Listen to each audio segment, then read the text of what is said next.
MSBA, where Minnesota school boards learn to lead. Hello, I'm Kirk, Schneidawind, Executive Director of the Minnesota School Boards Association. Welcome to the Weekly Advocate.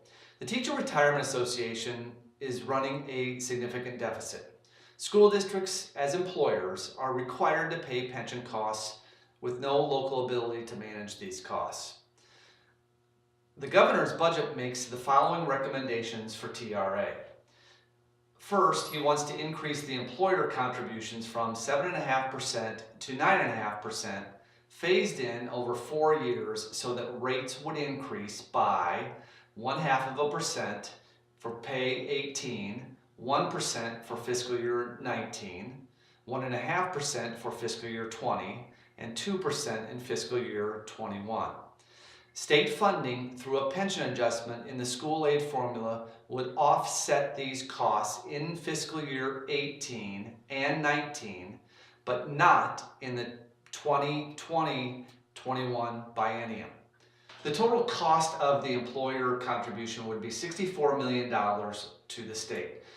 It's an approximate number, and it would also include about $4 million for the St. Paul Teachers Retirement Fund. A second component of the TRA funding would reduce the cost of living adjustments from 2% to 1% for 5 years beginning in fiscal year 18. After 5 years, it would increase to 1.5% and remove the automatic 2.5% COLA trigger if funding for TRA reaches 90%. This reduction in the COLA would provide $120 million in savings to the TRA fund.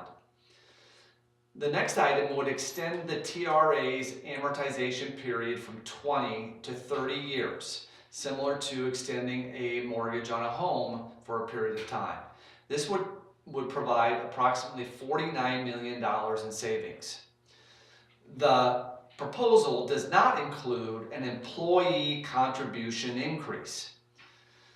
Another item that is included in the governor's proposal is the lowering of the investment return assumption to 7.5%.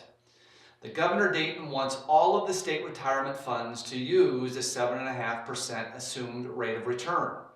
The TRA board wants a study completed before moving here.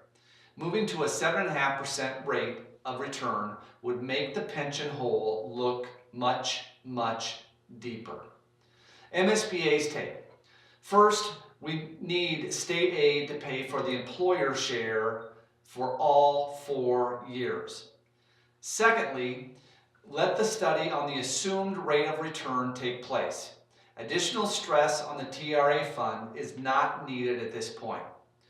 We urge the legislature to separate state aid increases from the basic general education formula through a pension offset method, so it is clear that state aid is paying for the TRA costs. In terms of the shared sacrifice, under the current proposal, the employees are not scheduled to experience a contribution increase. As you may know, MSBA has a seat on the TRA board. We voted against the overall package because it did not include an employee contribution increase. We believe any piece moving forward should include an employee contribution increase. This issue is important for the TRA stability as well. And lastly, this issue is really important for school board members due to the fact that many of you are just starting or are in the midst of your bargaining sessions. It is important to stay informed on this issue and to seek state aid. Otherwise, the additional pension costs will be borne by the school board and school district. Looking ahead, MSBA's Day at the Capitol is scheduled for Monday, April 3rd in St. Paul. Plug this into your calendar today. We look forward to seeing our members on this day when we can all climb the Capitol steps to advocate for our 850,000 public school students. Stay up to date on pension progress by following us on the MSBA Advocate, MSBA Twitter, or MSBA's Facebook page. And help us by talking with your local legislator. Continue to follow the Weekly Advocate each Monday, where we will provide you with talking points on our MSBA legislative agenda. Thanks for watching.